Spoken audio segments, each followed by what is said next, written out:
entretien. C'est une conversation libre, ouverte et exigeante sur toutes les questions qui font problème. À vrai dire, avec Luc Germain sur RDI Guyane. Bien, donc nous sommes en direct des studios de RDI Guyane à Montjoly. On reçoit donc bien entendu Luc Germain, qui est confiné chez lui toujours. Il reçoit Lilma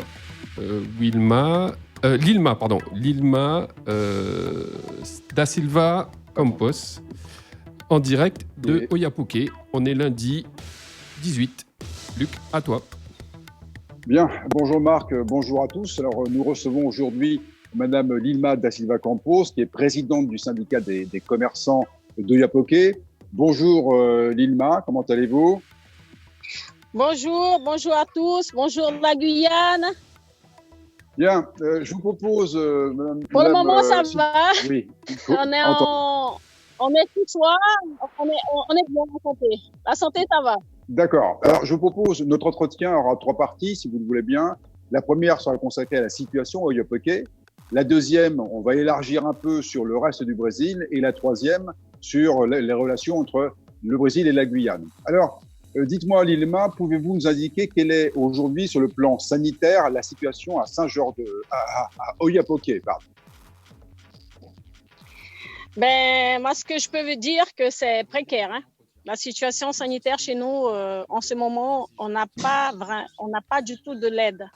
On peut pas dire qu'on a de l'aide, parce que tout ce qu'on parle là sur les réseaux sociaux au niveau d'aide pour l'état de la MAPA, on entend parler, on voit sur écrit, mais les aides vraiment réelles, on n'en a pas. Parce que hier soir, j'ai discuté avec le directeur de l'hôpital pour me donner les informations correctes au niveau de ce qu'il y a aujourd'hui, la réalité dans l'hôpital, on n'a pas beaucoup de choses. On n'a pas vraiment une... Oui. La réalité, Madame da Silva Campos, quelle est-elle? Avez-vous le chiffre exact de personnes qui sont touchées par le coronavirus à Oiapoque? Oui, aujourd'hui, nous avons 77 personnes confirmées. On a 3 déjà qui sont morts. Décédés. On a 218 cas. Bon, j'avais mis en direct là pour Marc déjà les infos directes, mais c'est ça. On a 77 personnes contaminées aujourd'hui à Oiapoque. Oui, donc on peut dire que Oiapoque est un centre, et c'est un centre de l'épidémie de coronavirus dans le nord-est du Brésil. Combien vous êtes présidente du syndicat des commerçants? Alors dites-nous, depuis combien de temps vous êtes confinés? Là, on arrive à presque 3 mois déjà.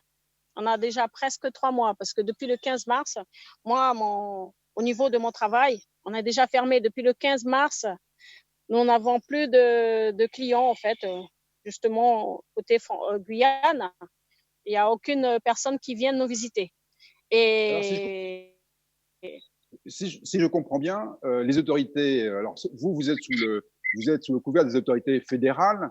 Apparemment, elles ont pris les mêmes dispositions qu'en Guyane, donc en Guyane et en métropole, c'est-à-dire confinement à la mi-mars. Voilà, ils ont pris trop en retard vraiment le confinement exact, parce que depuis que la Guyane a été confinée, l'Oiapoque, elle n'était pas encore complètement confinée. C'est pour ça que maintenant les gens commencent à être contaminés maintenant, parce que si on avait pris les précautions correctes et au moment exact, on n'était pas là. On n'avait pas pris vraiment la conscience du danger de cette maladie, de ce virus qui allait arriver chez nous.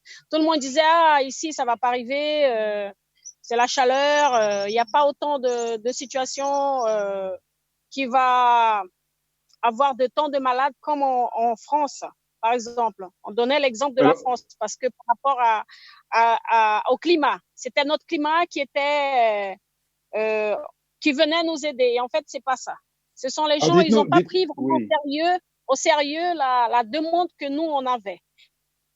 Parce que si on avait vraiment bloqué, comme on avait bloqué le côté français, on n'était pas là. Et aujourd'hui, donc, ce que vous dites, oui, Lilma, si je comprends bien ce que vous me dites, vous êtes en train d'affirmer que le coronavirus à Oiapoque est venu de Guyane, en fait. C'est ce que vous nous dites. Y a-t-il d'autres Non, sources? non, pas du Alors, tout, pas du tout. Non, non, non, non, pas alors ça. d'où Moi, vient-il? je peux D'où pas vient-il? dire, la ville en Guyane, elle a été confinée comme il fallait. Mais nous, côté Brésil, moi je parle, côté Oyapock, vraiment, si les autorités brésiliennes avaient pris vraiment en compte la gravité de ce problème, de ce virus qui venait arriver chez nous, c'est pas là. Parce que la plupart des gens qui ont été contaminés au Oyapock, ils sont venus de Macapa. Parce que l'aéroport de Macapa n'était pas fermé.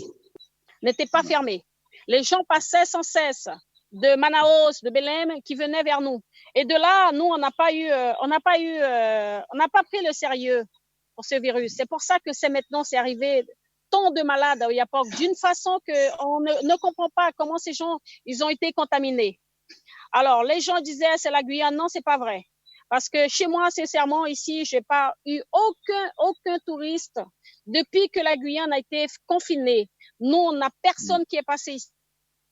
Personne. Parce que déjà, on était menacé par la police fédérale. Si j'avais, par exemple, un touriste chez moi, j'avais les fédéraux sur moi pour dire, voilà, vous risquez la prison et vous risquez une amende. Bien, Lilma, alors si la police fédérale est aussi sévère, on peut l'imaginer parce que les pouvoirs publics au Brésil ont pris des dispositions qui sont censées contenir l'épidémie. Alors dites-nous, y a-t-il suffisamment de masques, y a-t-il suffisamment de gel hydroalcoolique, y a-t-il suffisamment de lits de réanimation à Oiapoque? Ou à quel niveau en sommes-nous? En êtes-vous? Alors, l'alcool dans les commerces, on n'en a pas en manque. Partout dans le commerce où tu vas, l'alcool, nous avons. Le gel. Je parle du gel hydroalcoolique, hein. Je parle du gel hydroalcoolique. Voilà. Eh ben, attendez, moi, je parle pour, de tous les jours, comme on dit. Oui. On en a. Mais quand tu vas à l'hôpital, manque de IPI, il manque d'oxygène, il manque le respiratoire, il manque de tout à l'hôpital. On n'a rien à l'hôpital. C'est ça que je veux vous dire. Parce que là, à l'hôpital, on n'a rien du tout. On n'en a pas. On n'a rien. Il y a rien. Alors, on parle que de l'argent qui est venu, qui est destiné pour notre municipalité pour venir en aide. Où c'est cet argent? Je veux savoir. Aujourd'hui, j'étais à la radio justement parler de ça. Je veux la transparence de tout ça. Je veux savoir où on est pour la santé. Parce que jusqu'à aujourd'hui, on n'entend que des morts. Ah, celui-là, il est mort. Mais pour la corona, à Macapa, c'est la catastrophe à l'hôpital de Macapa. Les gens d'Oyapock ne peuvent pas y aller à Macapa pour être hospitalisés, sinon c'est là-bas qu'ils seront contaminés plus encore qu'ils sont ici. Alors, Lilma, dites-moi, si je comprends bien ce que vous dites, apparemment, il n'y a pas suffisamment de masques. Alors, comment sont les gens à Oyapock? Comment vivent-ils? Ont-ils des masques? Se déplacent-ils ou restent-ils confinés chez eux? Eh ben, les couturières, elles sont en train de construire le masque manuel. Moi, par exemple, j'ai ma couturière qui a fait des masques pour moi. On n'en a pas des masques pour vendre. On n'en a pas des masques ici, tout qui est matériel pour nous aider vraiment à nous protéger comme il faut. On n'en a pas. Moi, j'ai mes masques qui sont faits maison. Alors, donc, vous nous dites que Oyapock premièrement, il est confiné, mais qu'en même temps, dans ce confinement, les pouvoirs publics sont complètement impuissants à distribuer des masques, du gel hydroalcoolique, enfin Alors, observez-vous les barrières de protection? Est-ce que vous le faites entre vous? Est-ce que c'est la société civile qui se prend en charge? Alors, depuis le mois dernier, ça a commencé justement cette grande action avec la police fédérale, police civile, sapeurs-pompiers. Ils se sont réunis et on commence à vraiment prendre des mesures plus sérieuses au niveau des commerces. Les commerces, ils ont mis une barrière dans chaque commerce. On a le droit de rentrer que 5 personnes dans chaque commerce pour faire nos achats. Il faut faire la queue. Mais quand on parle d'aide urgente pour venir en aide aux gens, parce que le Brésil a mis un type d'applicatif pour aider les gens qui sont les favorisés, tu vois, les gens qui n'ont pas beaucoup d'aide. Oui. Il faut voir les banques. Il y a la queue pour arriver à la banque pour retirer des sous. Les gens ne prennent pas le respect, les précautions comme il faut. À la banque, il y a une queue comme pas possible. Et les gens ne prennent pas la conscience que nous, on doit respecter. Aujourd'hui, ça commence à partir de demain, ils vont commencer à vraiment à prendre une mesure plus, mais que ça devait être fait depuis le départ. Demain, tout le monde doit sortir avec une autorisation pendant les 10 jours.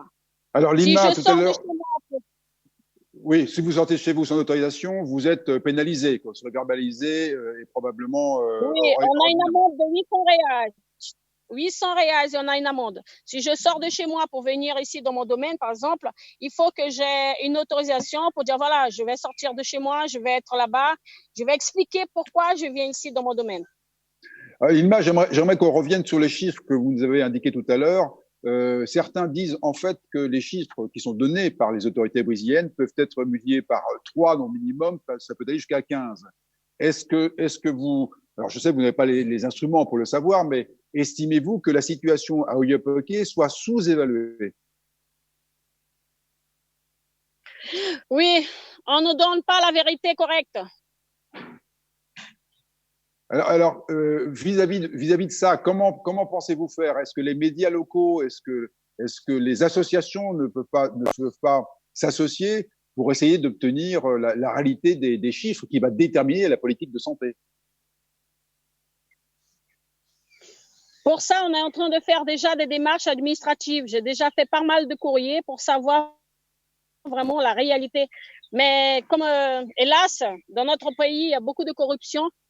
Tu sais, c'est ça qui nous fait mal de savoir qu'il y a tellement d'aides qui sont venues pour notre État et jusqu'à maintenant, il n'y a aucune aide dans notre municipalité. Et moi, je suis écœurée, je suis malade d'entendre ça. Je n'entends que parler des millions. J'ai jamais vu entendu autant de millions qu'on parle au Brésil que pendant cette épidémie. Mais où sont-ils cet argent? Où est-ce qu'ils sont appliqués? Où est-ce qu'ils ont mis ces fonds? Lima, oui. Il me semblait que le Brésil était doté de planter un hôpital, aider les gens parce qu'il y a tellement de choses qui se passent dans la ville, on ne sait plus, on sait plus. Par exemple, à l'hôpital, les choses les plus simples, par exemple, les masques, les gants, les EPI, où sont les gens qui sont devant les médecins? Tous les médecins sont en train de se contaminer au Oiapoque. Les infirmiers, les aides auxiliaires, tous ces gens sont en train de se contaminer parce qu'ils n'ont pas les équipements vraiment comme il faut pour aider ces gens. S'ils sont contaminés, ils vont passer la contamination à ceux qui arrivent qui ne sont pas contaminés.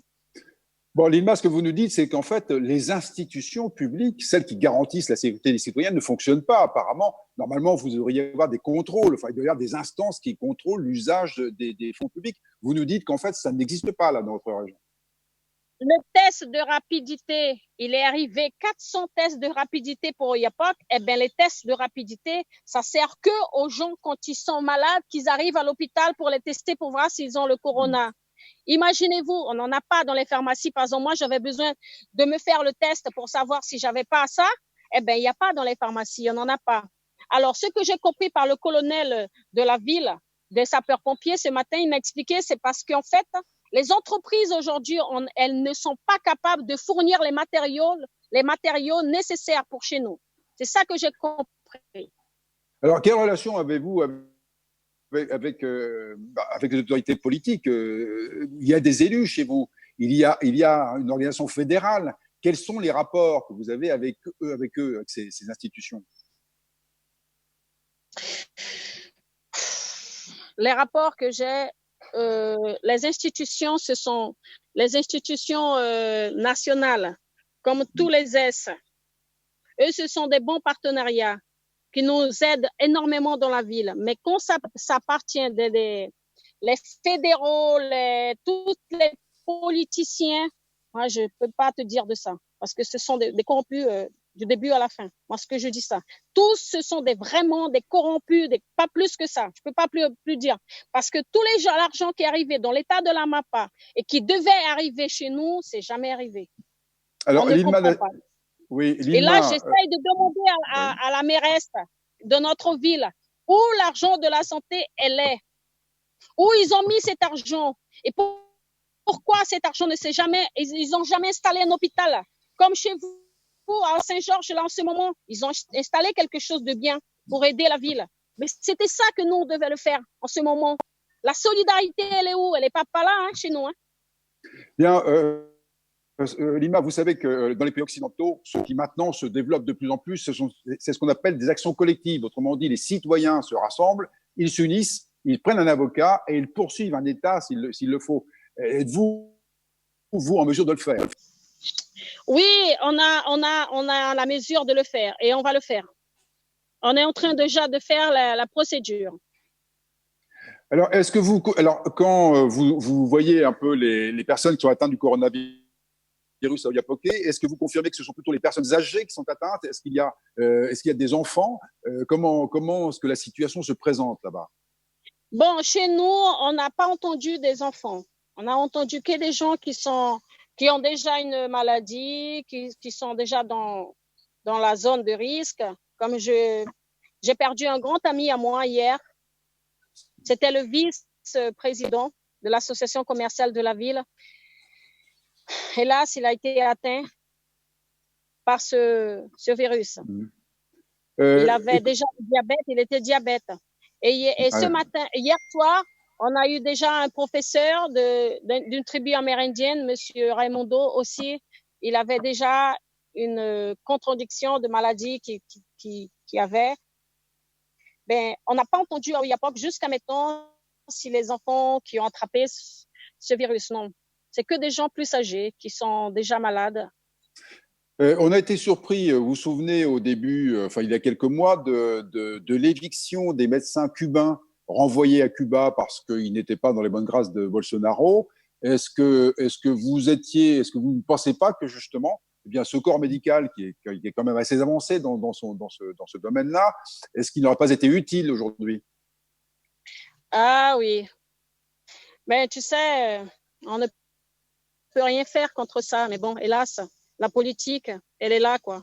Parce que si on avait cette aide des médecins, je suis sûre que la ville n'était pas en panique comme elle est aujourd'hui. Parce qu'en ce moment, on vit une précarité de médecins dans la ville tellement grande que quand il y avait le Mais Médico, c'était cette aide de Cuba, cette association cette coopération avec les Cubains. De Cuba avec le Brésil. Il y avait ici dans notre ville, on avait 6 médecins cubains en dehors des médecins brésiliens. Et dans chaque petite cité, pratiquement, on avait un centre de santé avec un médecin cubain. Et ça nous aidait énormément. Par exemple, aujourd'hui, Villa Vitória, elle n'a pas de médecin. En face de Saint-Georges, on n'a pas de médecin. Et à l'époque, on avait un médecin pour cette petite ville en face de Saint-Georges, Villa Vitória. Et dans mon quartier, j'avais un médecin. Dans l'autre quartier dans chaque quartier, en fait, de Oiapoque, on avait un médecin qui était là pour nous. Aujourd'hui, on n'en a pas. Et comment on va faire pour ces médecins-là? C'est un peu la question qu'on se pose, Lilma, parce que le portrait que vous nous faites sur la situation à Oiapoque, pour moi, c'est le chaos. Enfin, je veux dire, c'est le chaos, une situation qui est laissée exposée à une épidémie de face à laquelle les autorités locales sont impuissantes ou par défaut d'équipement, mais aussi parce que l'argent qui est destiné ne va peut-être pas finalement vers la santé. Hein. Est-ce que donc là, quels sont vos rapports avec les États voisins? Est-ce que là il y a une coopération? Est-ce que y a-t-il une issue là aussi pour relever le niveau d'intervention médicale? Normalement, nous avons une coopération avec la CRS. ARS, c'est ça? Ah, vous parlez de la Guyane alors. Oui, de la Guyane, oui. Bon, si vous voulez. De la Guyane. Lilma, avant de passer on avait cette coopération. Excusez-moi, Lilma. Avant de passer à cet aspect-là, je vais passer la parole à Marc. Il y a peut-être des auditeurs qui ont envie de poser des questions. Ou Marc lui-même, et on passe au chapitre Guyane, Brésil, après les questions de Marc. Oui, non, on peut continuer. Luc, pour l'instant, pas de questions. C'est des commentaires surtout des internautes, mais pas de questions particulières. Entendu. Donc, on peut revenir. Je ne vois plus Lima, mais je peux l'interroger. Donc, Lilma, vous venez nous indiquer qu'il y avait une coopération avec l'ARS, c'est-à-dire entre la Guyane et Oiapoque. Dites-nous, quelle est la nature de cette relation et comment s'y prend-on pour traiter les cas sur Oiapoque, notamment les cas de coronavirus, sur le plan du dépistage déjà, est-ce qu'il y a des opérations? Et ensuite, on pourra parler du matériel. Vous m'entendez? Oui. Alors, je vous entends, mais que ça coupe beaucoup, en fait. D'accord. Ça coupe beaucoup. C'est pas grave, mais je peux reposer ma question. Comment se passe la coopération avec la RS de Guyane? Voilà, nous, on avait cette coopération jusqu'au moment de la pandémie. Après, quand il y a eu le cas de la pandémie, monsieur le préfet avait baissé le décret qu'on ne pouvait plus venir en aide pour notre ville, hélas. Ah oui. Sachant que moi, ce que je veux que notre voisin il comprenne, que nous, on est très loin de la capitale. Nous avons 600 bornes arrivées à Macapa. Imaginez-vous un patient qui est en gravité de santé. Si vous avez les moyens d'aider notre petite ville, c'était le moment. Parce que moi, j'ai été demander de l'aide pour mon grand ami là, qui est mort hier. J'ai fait tout mon possible de demander de l'aide à Cayenne. On a appelé le SAMU, on avait appelé tout comment on avait écrit sur le papier. On a un document. On nous a dit normalement on avait cette coopération, mais ce décret il est annulé. Monsieur le préfet avait annulé.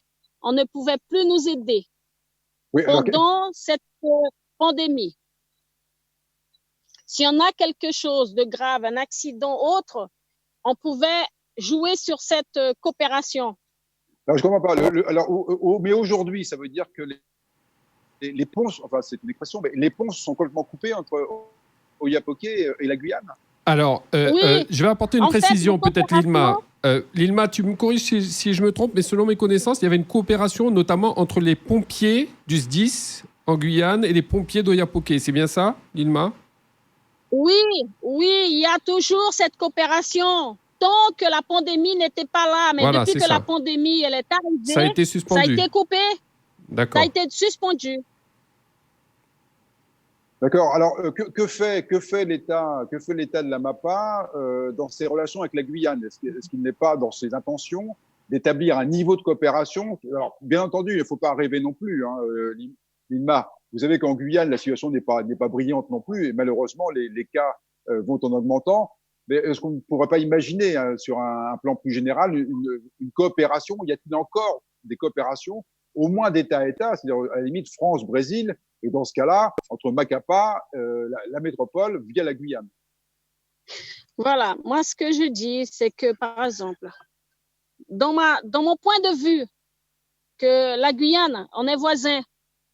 Si on nous aide pas ici, on ne va jamais s'en sortir parce que la maladie, elle sera là toujours. Si le voisin, il peut venir nous aider, eh ben, qu'il nous aide maintenant. Parce que sinon, cette pandémie, elle va jamais se traiter comme il faut. Parce qu'à Macapa, ils s'aident pas à Macapa. Imaginez-vous comment ils vont venir pour nous aider à Oiapoque. Déjà là-bas, c'est la précarité des précarités à l'hôpital là-bas. Ils ont rien. Mon ami qui est mort là hier, il est mort dans une clinique particulière parce qu'il payait comment ça s'appelle, une assurance de maladie pour rien, parce qu'il n'y avait pas de médicaments à la clinique où il était. C'est pour ça qu'il est mort. Alors, si on a la possibilité de venir en aide aux voisins, eh ben, aidez-nous. Parce que sincèrement, on va tous mourir ici si on n'aura pas quelqu'un vraiment pour nous aider. Parce que chaque jour, ça augmente. De hier à aujourd'hui, il y a eu déjà 3 personnes qui sont mortes. Imaginez-vous d'ici pour demain, je sais pas. Mais à l'hôpital, en ce moment, nous avons 2 cas très graves en ce moment à Oiapoque. Et on n'a pas de respiratoire ici. On n'a pas d'oxygène à Oiapoque. On n'a pas ça. Il y a 2 choses qu'on a vraiment en urgence besoin. À ce propos, Lilma, il y a quand même une crainte en Guyane, c'est que les cas de coronavirus qui se déclarent ou dont on a peur, on a le sentiment que le risque, c'est que des gens qui viennent de Oiapoque, en tout cas de votre région ne passe pas par les frontières, mais arrive à passer par des chemins clandestins pour venir se faire soigner en Guyane. Pour vous, c'est un fantasme ou c'est une réalité? Bon, moi, je pense que c'est pas vraiment la réalité, ça. C'est un fantasme. Les gens, comment ils vont accéder? Là, en ce moment, c'est difficile, hein, parce que là, en ce moment, les barrières, elles sont renforcées avec la police fédérale, la police civile et la police des frontières. C'est plus renforcé qu'auparavant. Je sais que dans la semaine dernière, il y avait une grosse pirogue qui est passée, mais la police des frontières a attrapé ces gens-là. Ils transportaient des marchandises à Cayenne. Et ouais, ça a été arrêté. Non, je pense pas. Là, en ce moment, ce qui se passe, c'est que les gens, c'est vrai, il y a beaucoup de gens qui ont... Ah, Lilma, est-ce que tu nous entends? Apparemment, il y a une petite coupure. Luc Germain?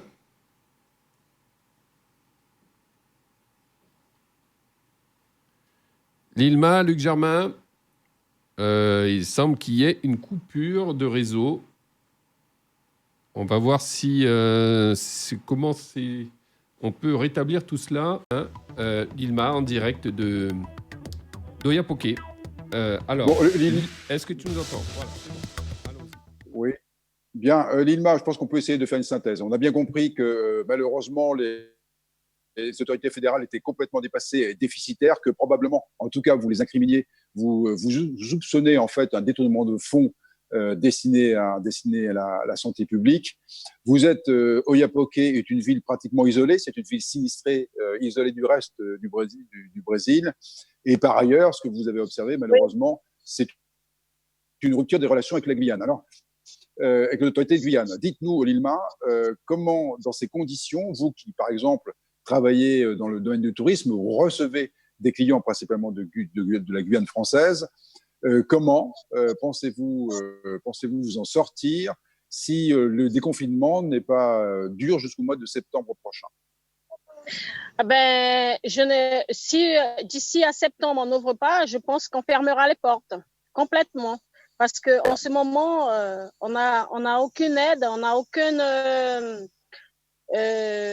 suggestion d'aide fédérale pour venir en aide à notre ville. Et surtout pour les commerçants locaux comme moi. Par exemple, un domaine comme celui-là, on nous offre rien comme aide. Et on ne sait pas comment faire là. Moi, je peux pas vous dire que je vais pouvoir m'en sortir complètement d'ici à septembre. Si on n'a pas vraiment ouvert les portes ici, je pense pas que je vais m'en sortir.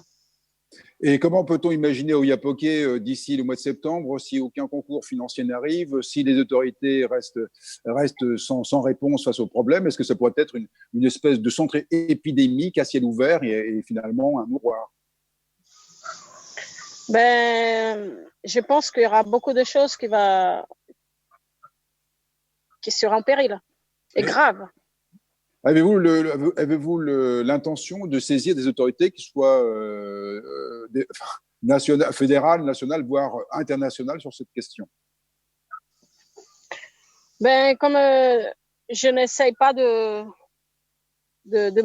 cesser de demander de l'aide, si vraiment il y a une coopération pour ne pas nous venir en aide en ce moment. Parce qu'on a une frontière, on n'a pas construit un pont pour dire voilà que le pont il va exister, faire comme un fantôme là, rester là sans rien faire quoi. Qu'on puisse vraiment, s'il y a cette coopération, qu'on vienne nous aider, c'est le moment, plus ou jamais quoi. Parce que si on reste les bras croisés sans rien faire pour les proches, on sera oublié complètement. Parce que pour notre pays, hélas, il est riche, oui, mais pour ceux qui ont des moyens, vraiment. Parce que les gens qui n'ont pas, ils sont en train de mourir. Il y a ceux qui sont en train de mourir de faim, de désespoir, et ils savent pas ce qui va se passer pour demain.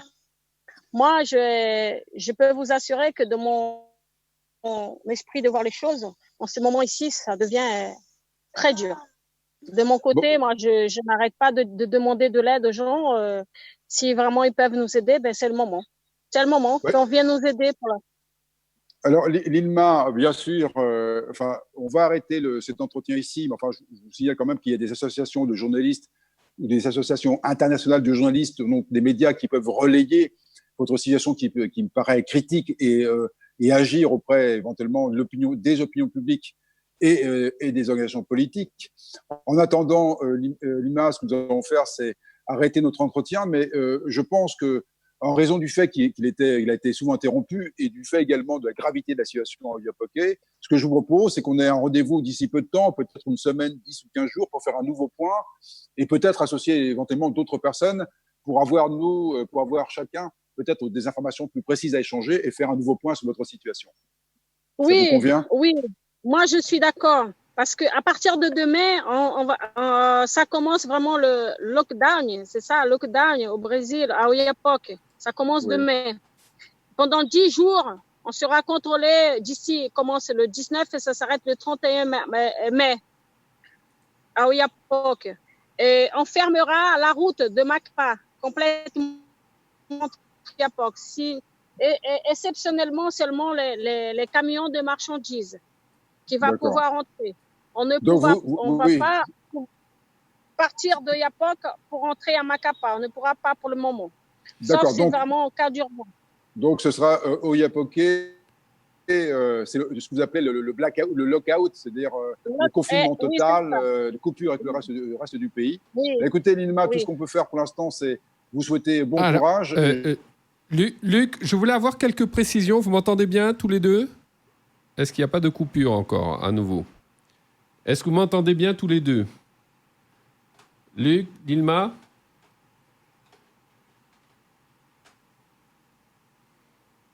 Est-ce que vous m'entendez bien? J'ai l'impression qu'il y a encore une coupure.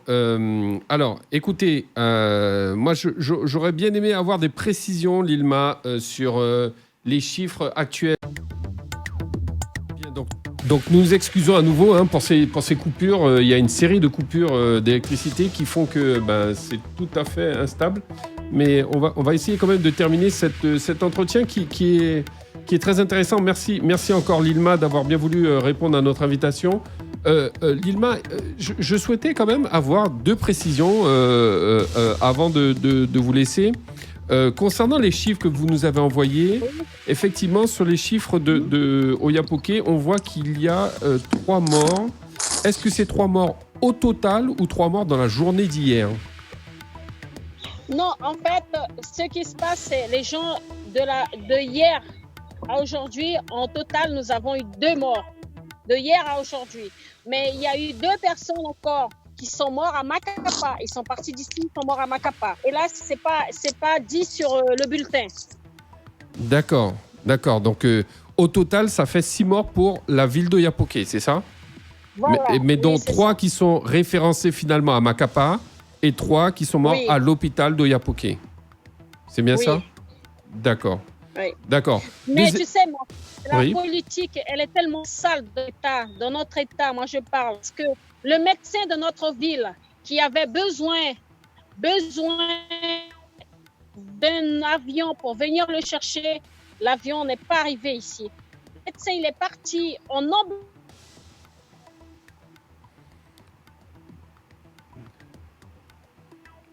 Allô? Oui, Wilma, est-ce que tu es encore là? Écoutez, décidément, je crois que définitivement, on va arrêter là cette interview.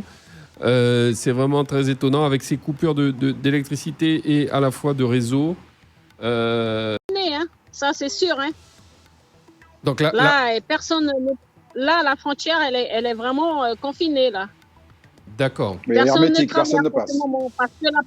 Personne ne passe. Sincèrement, avec la police que nous avons côté brésilien et avec la police des frontières, je sais que les Brésiliens ils vont pas passer parce que là ils sont vraiment confinés parce que le barrage il est très renforcé. Très efficace, il est très renforcé, d'accord. Donc tu confirmes qu'effectivement la frontière est vraiment très sécurisée, d'accord. Deuxième question que j'avais quand même, Lilma, avant de te laisser. Les côtés, ils sont là. D'accord. Deuxième question, Lilma, que j'avais avant de te laisser, c'est au niveau... moi, c'est aussi... Pose-la. Alors, au niveau des bouteilles, selon les informations que nous avons, 3 bouteilles justement d'oxygène avaient été envoyées pour Oiapoque. Est-ce que tu confirmes, est-ce qu'elles sont bien arrivées? Est-ce qu'elles ont pu être installées? Parce qu'il y avait un problème de compatibilité, selon les informations qu'on nous avait données dernièrement. Oui, justement, oui. On a reçu ces bouteilles. Et bien, justement, il y a ce problème de compatibilité pour les bouteilles françaises et pas brésiliennes. Enfin, ça, on a réussi à avoir ces bouteilles-là. Mais hélas... Mais vous avez pu les utiliser finalement ou pas? Ben oui, tout a été utilisé. On n'en a plus de bouteilles. D'accord. Donc les bouteilles ont bien été reçues et elles ont bien été utilisées. Oui. D'accord. Oui. Donc c'est important de le savoir. Ok. Donc de ce côté-là, quand même, la coopération quand même continue quelque part entre la Guyane et Oiapoque. Ah oui. Là, on a eu cette semaine-là, on a reçu 3 bouteilles de Cayenne. Mm-hmm. Mais la semaine dernière, on avait déjà reçu aussi une grosse bouteille. D'accord. Pour venir en aide justement à mon ami là, qui est mort hélas. D'accord. Alors, autre question justement, ton ami qui est décédé, est-ce qu'il est décédé à Oiapoque ou est-ce qu'il est décédé à Macapa justement? À Macapa. Et ça n'a pas été mis, oui voilà, et ça n'a pas été mis sur le bulletin. D'accord. Alors, tu peux nous rappeler les chiffres de Oiapoque? Il y a combien d'habitants à Oiapoque aujourd'hui, enfin dans les dernières statistiques? Aujourd'hui, nous sommes plus de 35 000. Ça dépasse 35 000. 35 000 habitants sur Oiapoque, c'est ça? 35 000 habitants. D'accord. Ok. Et aujourd'hui, par rapport au dispositif qui a été mis en place ce week-end, est-ce que tu as entendu parler du dispositif qui a été mis en place ce week-end par Saint-Georges, par la préfecture et toutes les différentes autorités, que ce soit la CTG, enfin les différentes autorités, l'ARS, du côté de Saint-Georges? Est-ce que tu en as entendu parler?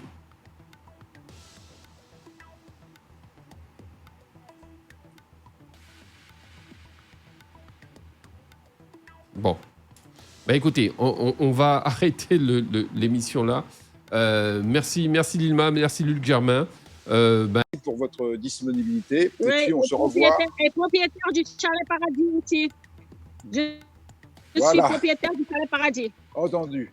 Eh bien, écoutez, vous aurez l'occasion de le redire on vous rappelle la semaine prochaine, on va refaire un point un peu le même, mais cette fois-ci avec l'éclairage de l'interview d'un représentant des autorités françaises, à la fois sanitaires et institutionnelles. Hein? Voilà. Merci beaucoup, Lilma. Merci. Bonne journée quand même. Merci. Et puis, bon courage à tous les gens de Oiapoque. À bientôt. Au revoir. Oui, on a besoin. Voilà. Merci, au revoir. Voilà, Merci. donc merci Luc, merci Lilma. Nous avons essayé de faire cette émission dans des conditions un peu exceptionnelles, Luc. Donc on va essayer de recoller tous les morceaux pour les rediffusions de cette émission. Et puis on essaiera, comme tu le dis, d'avoir des informations supplémentaires et puis de reprendre. Oui, ça me paraît complètement justifié dans la mesure où effectivement, moi je n'avais pas le même regard. Il a fallu que cette interview pour comprendre mais à quel point de désespérance peuvent être certains Oiapoquois, de Oiapoque. Ils sont, moi, ça me paraît assez sidérant. Et on voit bien effectivement la récurrence des problèmes qui sont liés notamment à la corruption, à la déliquescence des institutions et de la classe politique. Donc, on connaît ce problème, bien entendu, mais là, il s'inscrit dans un contexte assez dramatique de santé publique. Et là, je pense que ça doit pouvoir alerter tout le monde, y compris nous, Guyanais, et les autorités qui, elles, ont en charge ces questions-là. Donc, oui, rendez-vous, on essaiera dans une semaine avec Lilma da Silva Campos. Eh bien, merci à tous d'avoir été fidèles et merci pour votre ténacité parce qu'il le fallait. Et puis, à très bientôt. Nous, on se revoit dans quelques jours, jeudi prochain, pour notre prochain numéro d'AVD. Au revoir Marc, à bientôt. Bonne journée à tous. Merci Luc, merci. RDI en Guyane, c'est de la musique, des infos et du sport. RDI sur 105.1 à Cayenne et 88.4 à Kourou.